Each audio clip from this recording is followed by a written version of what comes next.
अस्सलाम वालेकुम viewers, welcome to my channel. Friends, अगर अब तक आपने मेरे चैनल को सब्सक्राइब नहीं किया तो प्लीज़ मेरे चैनल को सब्सक्राइब करें और मेरी वीडियो पे लाइक और शेयर ज़रूर करें। ओके फ्रेंड्स, आज मैं आपको पट्ठों के दर्द का घरेलू इलाज बताऊंगी। मैं आपको दो ऐसी चीज़ें बताऊंगी जिसके इस्तेमाल से आप अपने पट्ठों को मजबूत बना सकते हैं।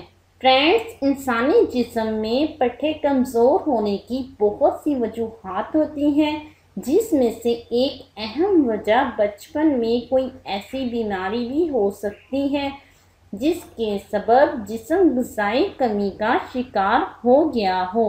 बाज़ औक़ात जिस्मानी पट्ठों में ऑक्सीजन के जज़ब होने की सलाहियत में ख़राबी पैदा होने से पट्ठे कमज़ोर हो जाया करते हैं। फ्रेंड्स, आजकल तो बूढ़े हों या नौजवान, सब के सब पट्ठों के दर्द में मुब्तला हैं।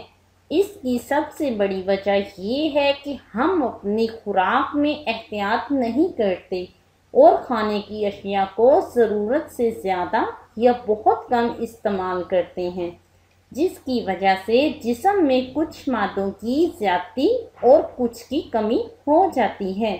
फ्रेंड्स, जिनके पट्ठों में दर्द, कमज़ोरी या बिला वजह थकान की शिकायत रहती है, वो ये नुस्खा ज़रूर इस्तेमाल करें। इंशाअल्लाह जल्द ही इससे आराम मिलेगा और पहले से भी ज़्यादा तवानाई भी मिलेगी। ओके फ्रेंड्स, आप नोट कर लें वो दो चीज़ें क्या हैं। आपने पिसी हुई दालचीनी लेनी है, हाफ चाय का चम्मच, और दूध लेना है 1 पाव। आपने इसे कैसे बनाना है वो आप नोट कर लें। फ्रेंड्स, आपने 1 पाव दूध को अच्छे से उबाल लेना है। जब 2 से 3 उबाल आ जाएं तो आपने इसमें हाफ चाय का चम्मच दालचीनी पाउडर ऐड कर देना है।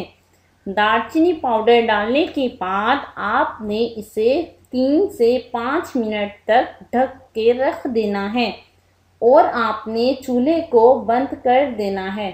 फिर जब ये नीम गर्म हो जाए तो आपने इसे रात सोने से पहले पीना है।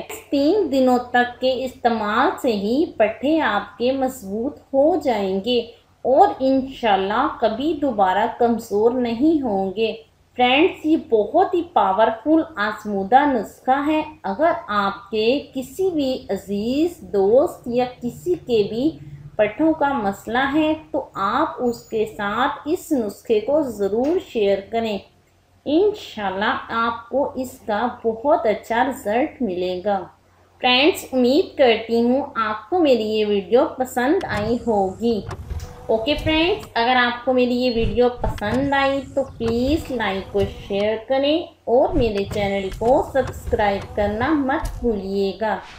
ओके फ्रेंड्स, अल्लाह हाफिज़।